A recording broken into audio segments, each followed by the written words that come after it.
January 30th, 1944. Anzio Beachhead, Italy. The pencil trembled in Hauptmann Werner Hoffmann's hand as he pressed against the concrete wall of his command bunker, recording what he had just witnessed through the observation periscope. The Americans possess artillery of unimaginable power. Bunker Louisa no longer exists. 4 feet of reinforced concrete gone in an instant. Through smoke and dust, he could see the crater where the strong point had stood for 8 months. The bunker, rated to withstand direct hits from 210mm shells according to Wehrmacht engineering standards, had been deleted from existence by a single round from an American super heavy gun firing from beyond visual range. 32 men of the 3rd Panzer Grenadier Division had vanished along with tons of concrete and steel. The weapon responsible was the M1240mm Howitzer, making its combat debut with the 697th Field Artillery Battalion. What Hoffmann and thousands of German defenders would discover in the coming months was that every assumption about fortification warfare had become obsolete overnight. The U.S. Army had deployed a weapon that could transform the strongest bunker into a tomb with mathematical precision. The M1240mm howitzer emerged from a 1940 U.S. Army ordnance study that reached a stark conclusion. Existing American artillery could not defeat modern European fortifications.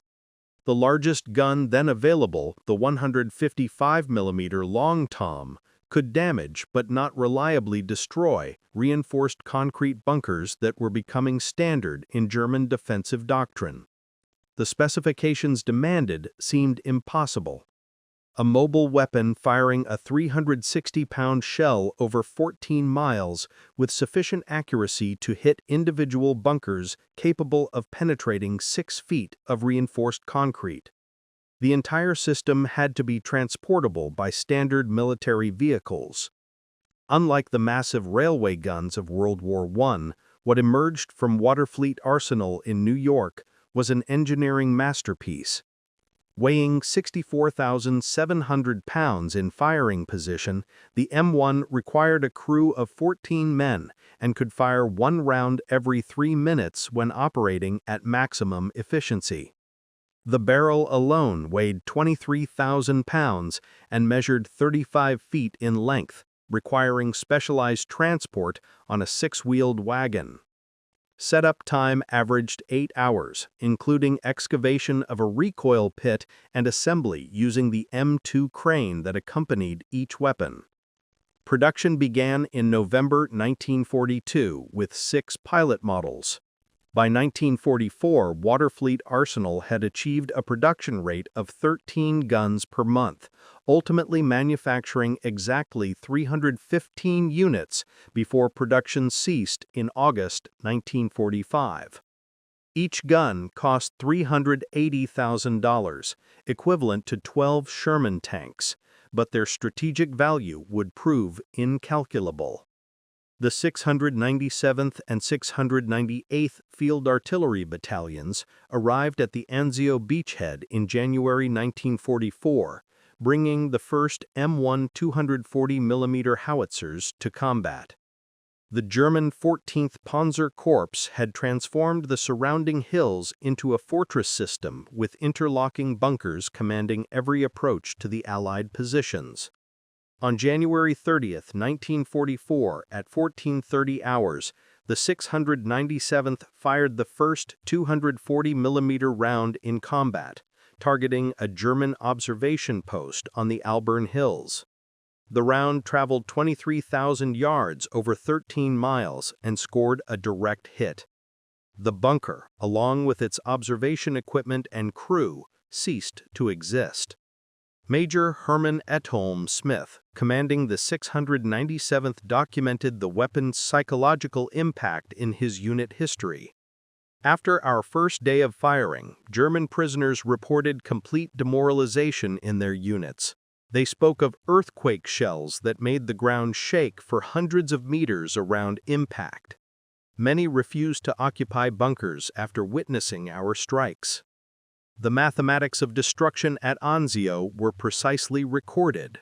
Rounds fired, 2,847. Bunkers engaged, 67. Bunkers destroyed, 61. Average rounds per bunker, 4.8. Maximum range achieved, 25,100 yards. The German 715th Infantry Division's war diary, captured after Rome's liberation, noted, "American super-heavy artillery makes our fortified positions untenable."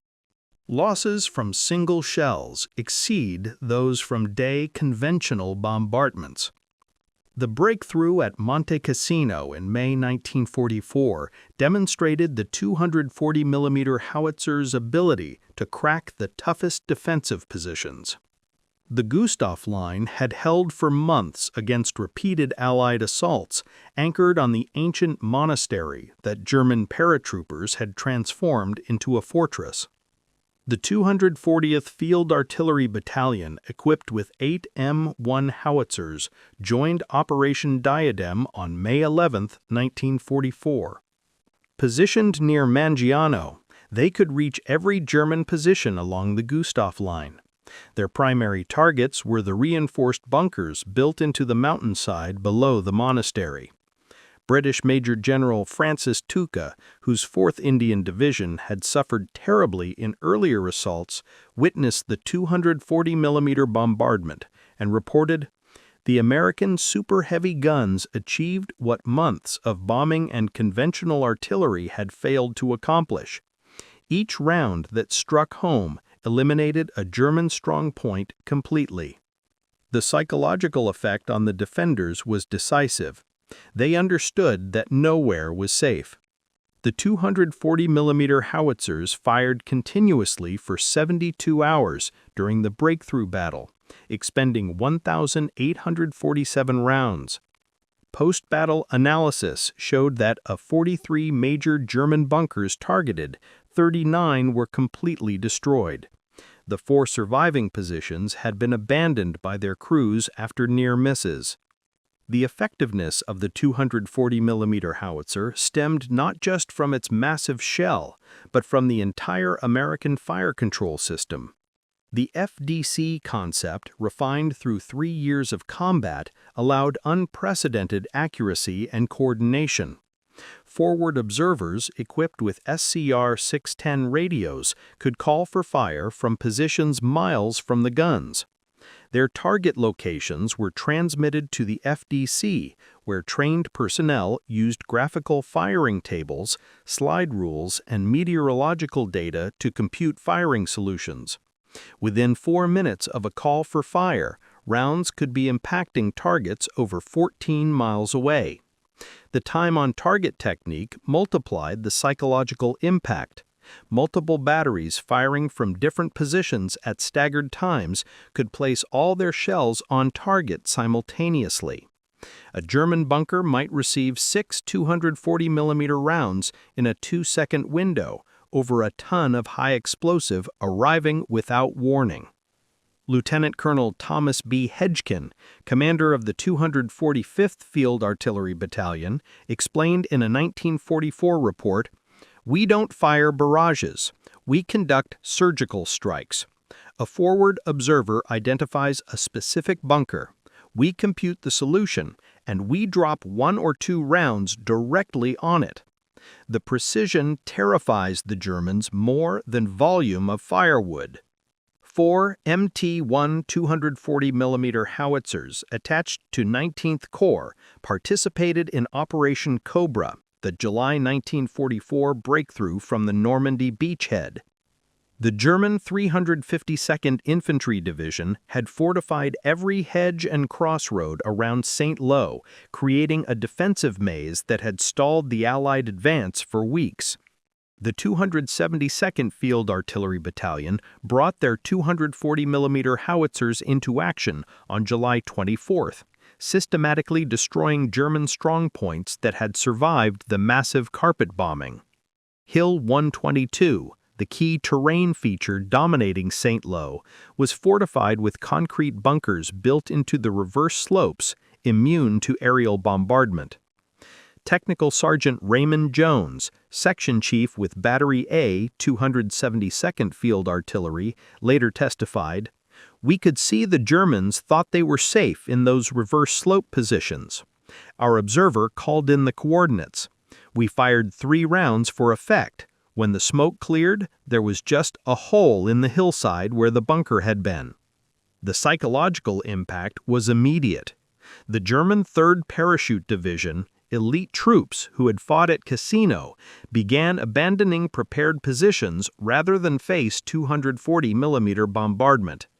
Their commander, General Richard Shippey, was captured on July 31st and told interrogators, "Your super heavy artillery made static defense impossible."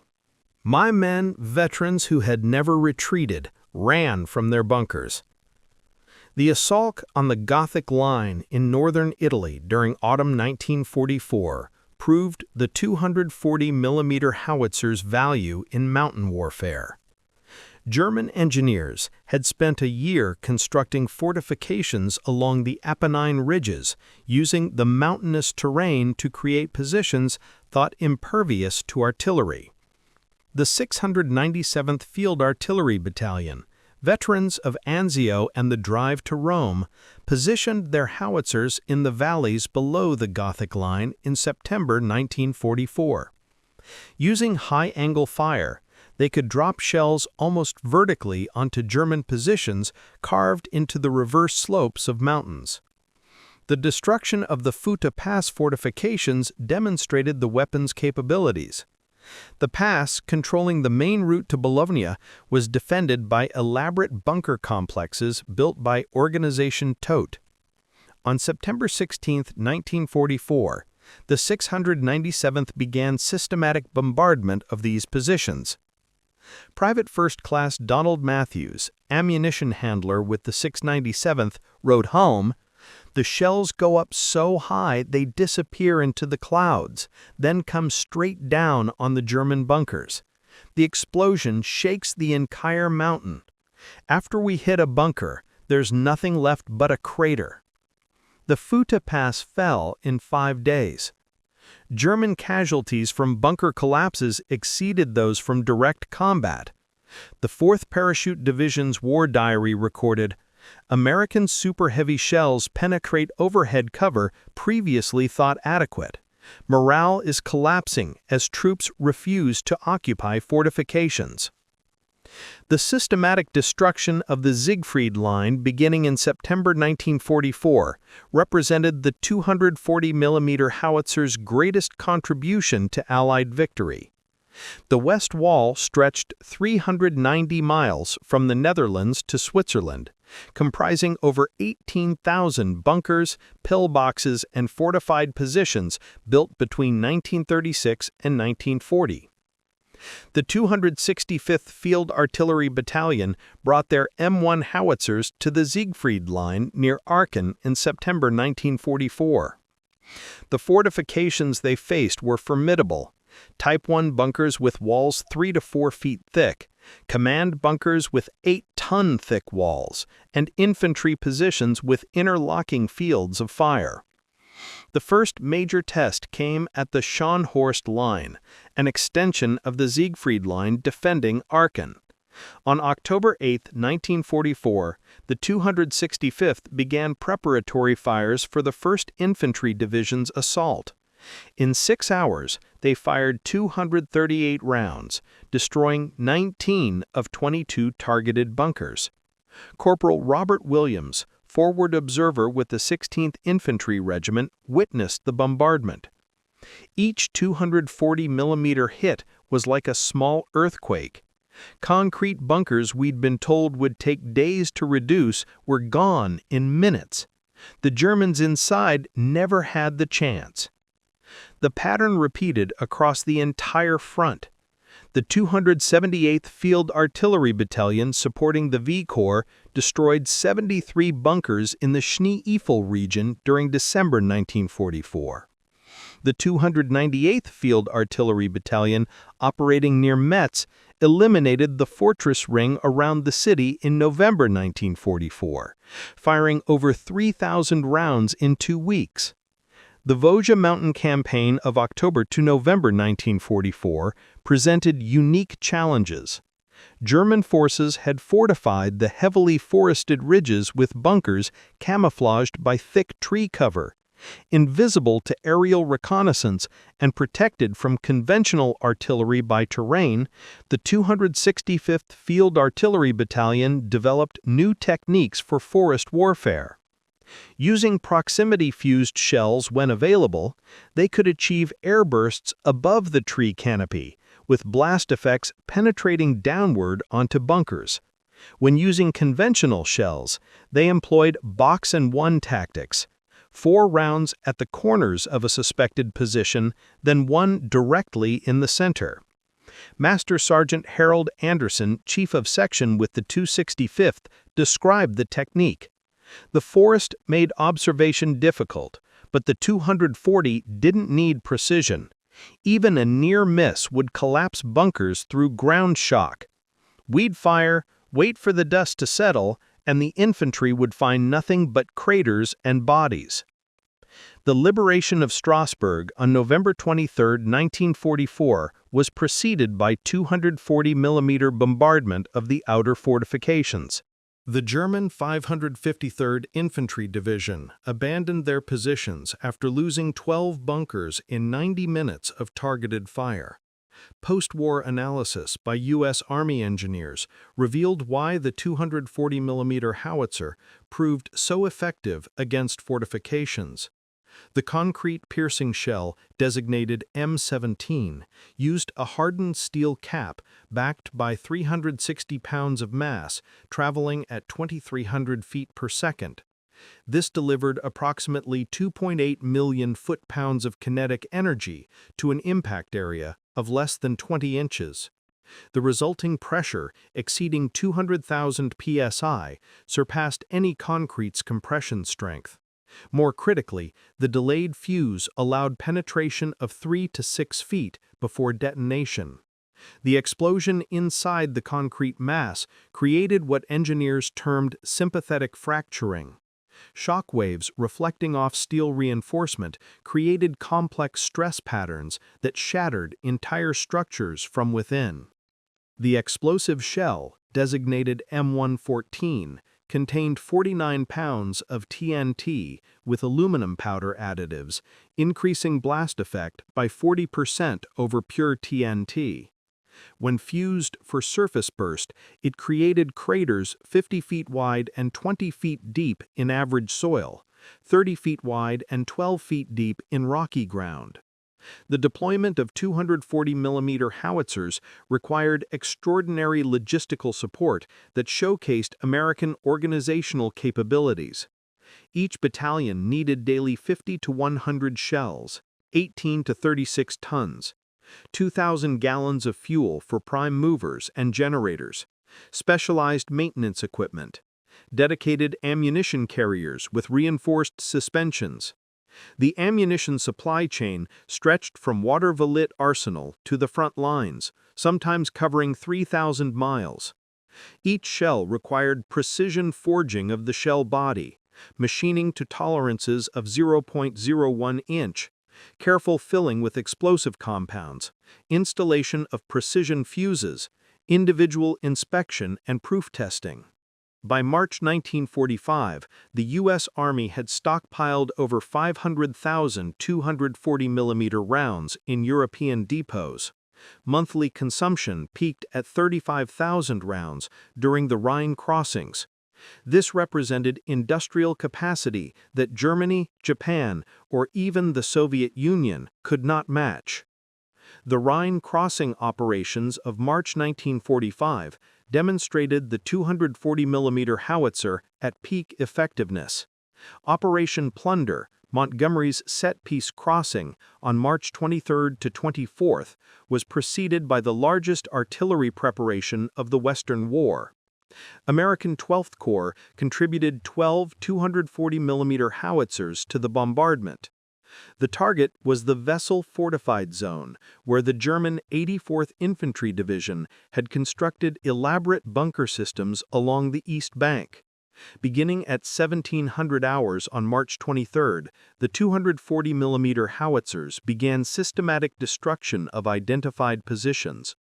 Captain William Morrison, commanding Battery B, 273rd Field Artillery Battalion, recorded, "We had aerial photographs showing every bunker. Starting from the north, we worked our way south, engaging each position with 4 to 6 rounds. By midnight, we'd destroyed 31 bunkers and damaged 12 more. The crossing met limited resistance. German survivors reported complete demoralization after watching their fortifications disintegrate. The 84th Division's strength returns showed 2,400 casualties from artillery alone, most from bunker collapses." The encirclement of Army Group B in the Ruhr pocket, April 1 to 18, 1945, saw 240mm howitzers reducing industrial facilities converted to fortresses. German forces had fortified factories using reinforced concrete industrial structures as defensive positions. The 698th Field Artillery Battalion supported the reduction of the pocket's northern sector. The Kropp Steel Works in Essen, fortified with additional concrete reinforcement, was targeted on April 9. 240mm rounds transformed the main factory buildings into twisted rubble. Staff Sergeant James Peterson, forward observer with the 313th Infantry Regiment, witnessed the destruction. These weren't normal buildings, they were industrial fortresses with walls 3 feet thick. The 240mm shells went through them like tissue paper. The psychological effect on the defenders was total. They surrendered in masses after seeing what happened to the Kross models. Army Group B, initially 430,000 strong, surrendered after just 18 days. Intelligence reports credited the rapid collapse partially to the systematic destruction of fortified positions by super-heavy artillery, which convinced defenders that resistance was futile. The Waterfly Arsenal's production of 240mm howitzers represented American industrial mobilization at its finest. The facility, established in 1813, had become America's premier large-caliber gun factory by World War II. Production statistics tell the story. November 1942, 6 pilot models. 1943, 72 units, monthly average 6. 1944, 158 units, monthly average 13. January to August 1945, 79 units, monthly average 10. Total production, 315 units. The workforce peaked at 9,100 employees working 3 shifts, 7 days a week. Women comprised 35% of the workforce, performing precision machining operations previously considered impossible for female workers. The Arsenal's monthly payroll exceeded $3 million, making it the Capital District's largest employer. Each gun barrel required 65 tons of special steel, 847 individual machining operations, 72 hours of precision boring, heat treatment in furnaces reaching 1,500 degrees Fahrenheit, individual proof firing with overpressure charges. The quality control was exceptional. Of 315 guns produced, only 2 failed acceptance testing, both due to minor recoil mechanism issues quickly corrected. No M1 240mm howitzer ever failed catastrophically in combat. American production of 240mm ammunition defied German comprehension. WWII Arsenal alone produced 2,000 rounds monthly by 1944. Additional production at Picatinny Arsenal and civilian contractors brought total monthly production to 10,000 rounds by early 1945. Each round represented a masterpiece of mass production. Shell body forged from 1440 chrome molybdenum steel machined to tolerances of plus or minus 0.0101 in, filled with 49 pounds of grade A PNT, fitted with precision-machined rotating bands, individually gauged and inspected. The logistics chain delivered this ammunition with remarkable efficiency. Liberty ships carried 240mm rounds as deck cargo, each ship transporting up to 500 rounds. The Red Ball Express truck convoys included specialized ammunition sections with reinforced vehicles designed for the 360-pound shells. By April 1945, U.S. forces in Europe had expended 118,429 rounds of 240mm ammunition, while maintaining theater reserves exceeding 100,000 rounds. This profligate expenditure, impossible for any other belligerent, multiplied the weapon's psychological impact. Operating the M1 240mm howitzer demanded exceptional teamwork and physical endurance. Each 14-man crew functioned as a precisely coordinated team, with every member essential to the weapon's operation. The crew positions included Chief of Section, NCO, commanding the piece; Gunner, responsible for laying the weapon; Assistant Gunner, operated the breech; Number 3 to 8, ammunition handlers; Number 9 to 10, operated the M2 crane; Number 11 to 12, powder handlers; Number 13 to 14, vehicle driver security. Loading the weapon required extraordinary coordination. The 360-pound projectile was lifted by crane, guided by 4 men into the breech, then rammed home hydraulically. The powder charge, up to 8 separate bags, was loaded behind the shell. The entire process took 90 seconds for a well-trained crew. Private First Class Michael Sullivan, ammunition handler with the 6th 97th Field Artillery Battalion, described the physical demands. After 10 rounds, everyone was exhausted. The concussion from firing was like being punched in the chest. We rotated positions every hour to maintain efficiency, but knowing what our shells did to German bunkers kept us motivated. The forward observers, directing 240mm fire, held one of the war's most dangerous jobs. Positioned with frontline infantry, often beyond friendly lines, they identified targets and adjusted fire with lethal precision. Lieutenant Robert Anderson, forward observer with the 265th Field Artillery Battalion, survived 186 days in combat. His personal record included directing the destruction of 47 German bunkers. In a 1985 interview, he reflected, "Calling in 240mm was like summoning Thor's hammer. I'd identify a bunker, radio the coordinates, and minutes later it would cease to exist. The power was intoxicating, but sobering. Each shell might kill dozens of enemy soldiers."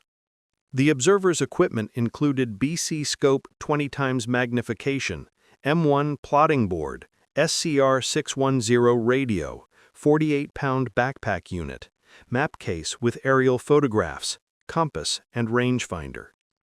The psychological burden was significant. Forward observers could see the human cost of their actions through their scopes. German soldiers fleeing bunkers, the wounded, the dead. Many reported nightmares decades after the war. Captured German documents and post-war interviews revealed the terror inspired by 240mm bombardment. The Wehrmacht's experience fighting the Soviets, who relied on mass artillery barrages, had not prepared them for American precision firepower. A November 1944 report from the German 7th Army captured at Metz stated, "Enemy super heavy artillery represents a new form of warfare. Individual bunkers are engaged with observed fire of extreme accuracy. Casualties from single shells exceed those from conventional barrage. Morale effect is catastrophic. Troops refuse to occupy forward bunkers." The German 19th Army, defending the Vosges, reported 60% of casualties came from artillery, with 240 mm fire causing disproportionate losses despite its limited volume. Bunkers that had protected troops for months became death traps once American observers identified them. Post-war interviews with German veterans consistently emphasized the psychological impact. Former Oberst Hinrich Simon, who commanded a regiment in the Siegfried Line, stated in 1962, "Regular artillery we could endure, but those monster shells broke our spirit. When you saw a bunker disappear, you understood that nowhere was safe. Many of my men shot themselves rather than wait for the next shell." The M1 240 mm howitzer was part of an Allied super-heavy artillery force that included British and Soviet weapons, but American industrial capacity made the difference. Comparative production figures: USM 140 mm howitzer, 315 units; British BL 7.2-inch howitzer, 36 units; Soviet 280 mm BR-5 mortar, 47 units; German 24 cm K3 railway gun, 8 units. The American advantage lay not just in quantity, but in mobility and sustained operations. While German and Soviet super heavy guns required rail transport or extensive site preparation, the M1 could be towed slowly by tracked vehicles and emplaced anywhere with suitable ground. British observers consistently praised American super heavy artillery. Major General Sidney Kirkman, artillery commander for the 13th Corps, wrote, "The American 240 mm howitzer achieved what our own heavy guns could not: the systematic rapid destruction of fortified positions. At Cassino, these weapons were largely responsible for the breakthrough." As Allied forces drove into Germany proper in early 1945, the 240 mm howitzer continued its destructive work. Every German city designated a fortress by Hitler faced systematic bombardment by super-heavy artillery. The siege of Aschaffenburg, March 25 to April 3, 1945, demonstrated the weapon's urban warfare capabilities. The German 36th Infantry Division had fortified the medieval city, barricading streets and converting buildings into strongpoints. The 265th Field Artillery Battalion positioned 4 howitzers across the main river, systematically destroying defensive positions. The precision was remarkable. Forward observers could place 240 mm rounds through specific buildings without damaging adjacent structures. This selective destruction convinced many German commanders to surrender rather than see their cities leveled. The capture of Nuremberg, April 16 to 20, 1945, saw 3 240 mm battalions in action. The medieval fortifications, reinforced with modern concrete, crumbled under bombardment. The 698th Field Artillery Battalion destroyed 8 major bunkers in the old city walls in 4 hours of firing on April 19th. When Germany surrendered on May 8, 1945, American 240 mm howitzers had made a decisive contribution to victory. The final statistics from U.S. Army Ordnance. Total fired in ETO, 118,429. Bunkers, fortifications engaged, 3,847. Confirmed destroyed, 3,114, 81%. Damaged beyond use, 489, 13%. Rounds per target destroyed, 38, average. Maximum range achieved in combat, 25,255 yards. Gun tube replacements required, 23. Catastrophic failures, 0. The human cost inflicted by 240 mm fire is harder to quantify. German records, often incomplete, suggest 15,000 to 20,000 casualties directly from 240mm bombardment, with psychological casualties possibly doubling that figure. Combat experience led to continuous improvements in 240mm howitzer employment. Early operations revealed that the 8-hour emplacement time limited tactical flexibility. By 1945, experienced crews had reduced setup time to under 4 hours through improved procedures and equipment. The development of mechanical fuse setters increased rate of fire from 1 round per 3 minutes to 1 per 2 minutes for sustained operations. Improved powder formulations extended barrel life from 500 to 800 rounds between replacements. The most significant innovation was the integration of photo reconnaissance with fire planning. By 1945, forward observers received annotated aerial photographs showing every potential target numbered and gridded. This reduced mission processing time from 10 minutes to under 4. While this narrative focuses on European operations, 240mm howitzers saw limited Pacific service. 6 weapons supported the Philippines campaign, destroying Japanese fortifications on Corridor in February 1945. The concrete-piercing shells proved especially effective against Japanese cave fortifications, sealing entrances and creating concussion casualties deep inside mountains. Plans existed for extensive 240mm deployment in Operation Downfall, the invasion of Japan. The U.S. Army projected requirements for 100 howitzers to reduce Japanese homeland fortifications. Japan's surrender made this unnecessary, but captured Japanese officers later admitted that their defensive plans had not accounted for American super-heavy artillery capabilities.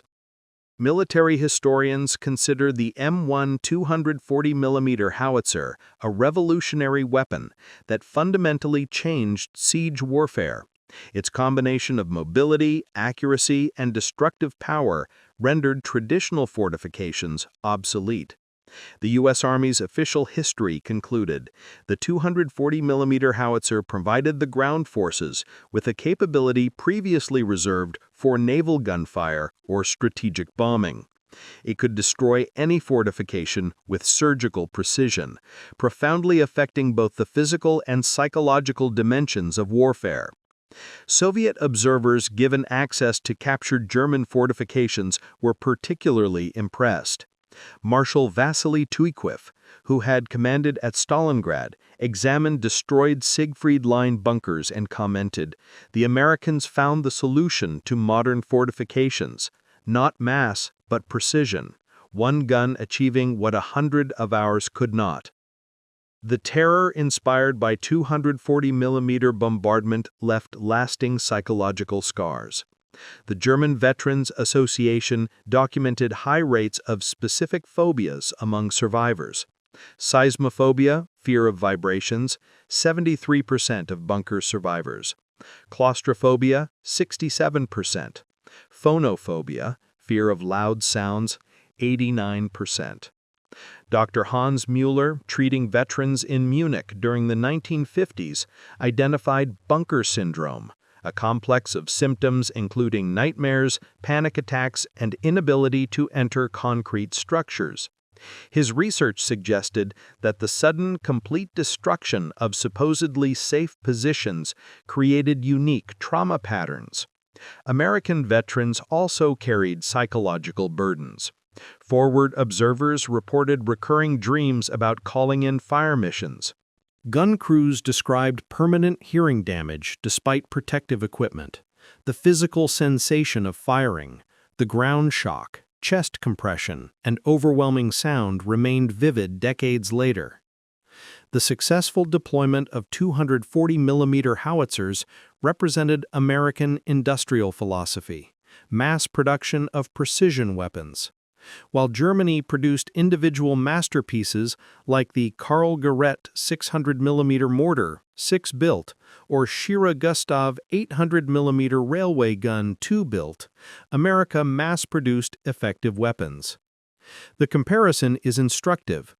A German 600mm Karl Garrett 6 produced 24-hour setup, 1 round per 10 minutes. American 240mm M1 1315 produced 4-hour setup, 1 round per 2 minutes. This represented different approaches to warfare. Germany sought wonder weapons Wunderwaffe that would provide decisive advantage through technological superiority. America sought producible weapons that would provide advantage through quantity and reliability.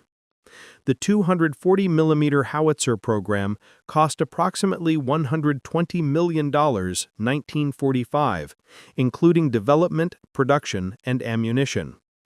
This equaled the cost of 40 B-24 bombers or 1,600 Sherman tanks. Yet the strategic impact, the ability to reduce any fortification quickly, justified the investment. The M1 240mm howitzer's influence extended beyond World War II. Its success demonstrated the value of super-heavy mobile artillery, influencing Cold War weapon development. The Soviet Union developed the 2S4 Tilepan 240mm self-propelled mortar, citing American World War II experience. The fire control techniques developed for the 240mm, particularly the FDC system and integration of aerial reconnaissance, became standard for all artillery. Modern GPS-guided munitions trace their conceptual ancestry to the precision fire missions of 1944 to 45. Several M1 howitzers survive as monuments. Fort Sill, Oklahoma displays serial number 14, which fired the first combat round at Anzio. The Watervliet Arsenal Museum preserves number 1, the prototype that proved super-heavy mobile artillery was possible. The M1 240mm howitzer achieved something rare in military history. It rendered an entire category of military architecture obsolete. For centuries, fortifications had provided defensive advantage. Concrete and steel bunkers represented the ultimate expression of this philosophy. The 240mm howitzer ended that era in 18 months of combat. General Dwight D. Eisenhower in his post-war memoir wrote, "The 240mm howitzer gave us the ability to crack any defensive position quickly and economically. It saved thousands of Allied lives by eliminating fortifications that would have required costly infantry assaults." Field Marshal Albert Kesselringer, defending Italy and later southern Germany, offered the enemy's perspective. The American 240mm gun was a weapon against which we had no answer. Our bunkers, built at enormous cost in materials and labor, became death traps. The psychological effect was devastating. Troops lost faith in any defensive position. Behind the statistics were individual soldiers whose service brought victory. Their stories preserved in unit histories and personal memoirs humanize the mechanical destruction. Sergeant David E. Mathiasy, 697th Field Artillery Battalion, served from Anzio through the war's end, participating in the destruction of over 100 enemy positions. In a 1990 interview, he reflected, "We knew we had something special. When the infantry called for us, we could eliminate obstacles that had stopped entire divisions. But we also knew every shell might kill dozens of enemy soldiers. It was necessary, but it wasn't easy." Lieutenant Harold Saunders, 272nd Field Artillery Battalion, directed fire during the Normandy breakout. His forward observer team spent 73 consecutive days in combat, calling in missions that destroyed 31 German strongpoints. The 240mm was our ace in the hole. When nothing else worked, when the Germans thought they were safe, we could reach out and touch them. It saved American lives, and that's what mattered. These men and thousands like them operated weapons of unprecedented destructive power with professional precision. They transformed American industrial might into battlefield victory, one devastating round at a time. German tactical doctrine evolved rapidly in response to 240mm bombardment, though no truly effective countermeasure emerged. By late 1944, Wehrmacht defensive instructions emphasized dispersion and camouflage over fortification. The German 7th Army's December 1944 tactical directive stated, "Fixed fortifications must be abandoned when American super-heavy artillery is present. Troops should construct field positions frequently relocated with overhead cover sufficient only for conventional artillery. Bunkers concentrate casualties rather than preventing them."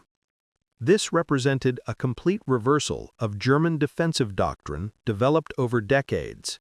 The Prussian tradition of elaborate field fortifications, refined through World War I and the Eastern Front, crumbled before American firepower. Some German innovations showed promise. Dummy positions heated to simulate occupation sometimes drew fire away from actual positions. Smoke generators obscured observation. Electronic jamming attempted to disrupt American radio communications. But these measures only delayed the inevitable. General Hasso von Manteuffel, commanding 5th Panzer Army during the Battle of the Bulge, summarized German frustration. "We could accept being outproduced. That was expected fighting America, but the precision of their heavy artillery made every defensive position vulnerable. We were not just outgunned, but outclassed." Operating 240mm howitzers extracted a price from American forces as well. Gun crews suffered extensive hearing damage. Post-war Veterans Administration studies found 90% of 240mm veterans had significant hearing loss. The concussion from firing caused chronic traumatic encephalopathy in some long-service crew members. Forward observers suffered the highest casualty rates of any artillery specialty. Of 127 forward observers trained for 240mm battalions, 31 were killed and 43 wounded, a 58% casualty rate. Their exposed positions and the value Germans placed on eliminating them made survival unlikely. Mechanical failures, while rare, could be catastrophic. On March 3, 1945, a premature detonation in the bore of a 240mm howitzer near Prüm killed 5 crew members. Investigation revealed a faulty fuse, leading to improved quality control procedures. The logistical burden was immense. Each 240mm battalion required 67 vehicles, including specialized prime movers, cranes, and ammunition carriers. Fuel consumption averaged 2,000 gallons daily when moving. The weapon's weight damaged roads, requiring engineer support to maintain supply routes. The M1 240mm howitzer represented American warfare philosophy at its most effective. Overwhelming firepower delivered with precision, backed by unlimited industrial production. While individual German bunkers might have been stronger, American industry could destroy them faster than Germany could build them. This mathematical certainty of victory through production terrified German commanders more than tactical defeat. They could counter superior generalship with clever tactics, offset numerical disadvantage with superior training, but they could not answer unlimited precision firepower backed by infinite ammunition supply. The 240mm howitzer was ultimately a manifestation of American industrial democracy, defeating European totalitarianism. Free workers in Detroit, Pittsburgh, and Watervliet produced weapons that destroyed fortifications built by slave labor. The triumph was not just military, but moral, proof that democratic societies could marshal greater power than dictatorships.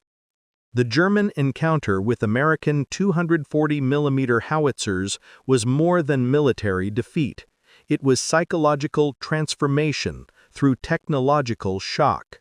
Soldiers who had believed in the supremacy of German engineering, the impregnability of concrete fortifications, and the advantage of prepared defense, discovered that American industrial capacity had rendered their entire military doctrine obsolete. The numbers tell only part of the story. 315 howitzers produced, 118,429 rounds fired, 3,114 bunkers destroyed. The true impact was measured in the complete collapse of German faith in fixed defenses. Every shattered bunker demonstrated American superiority, not just in firepower, but in every aspect of modern warfare: logistics, production, technology, and organization. The 240mm howitzer did more than destroy fortifications. It demolished the psychological foundations of German resistance. Wehrmacht soldiers learned to fear not just the shell, but everything it represented: unlimited ammunition, precision fire control, mechanical reliability, and the terrible efficiency of American industrial democracy. In the ruins of the Siegfried Line lay not just broken concrete, but the shattered remnants of Nazi Germany's military pretensions. The thunder of the 240mm howitzer was the sound of American industrial might proclaiming inevitable victory. Every German soldier who heard it understood its terrible meaning. They had challenged the arsenal of democracy and lost. The terror would echo long after the guns fell silent. Veterans would spend decades trying to process the trauma of watching their supposedly impregnable fortifications vanish in clouds of pulverized concrete. But from that terror came transformation, the recognition that the age of fixed fortifications had ended, and with it any military doctrine based on static defense. The M1 240mm howitzer had spoken with the voice of American industry, and its message was unmistakable. In modern industrial warfare, there is no defensive position that cannot be destroyed, no fortification that cannot be breached, no bunker that cannot become a tomb. The Germans were not simply terrified when U.S. 240mm howitzers obliterated their fortresses. They were transformed by the revelation of American power that made resistance genuinely futile. In the end, the greatest victory of the 240mm howitzer was not the fortifications it destroyed, but the minds it changed. German soldiers who had begun the war believing in their technological superiority ended it understanding that they had been overwhelmed by an industrial democracy that could transform raw materials into precision weapons faster than totalitarianism could build concrete walls. The thunder of the 240mm howitzer was democracy's answer to tyranny.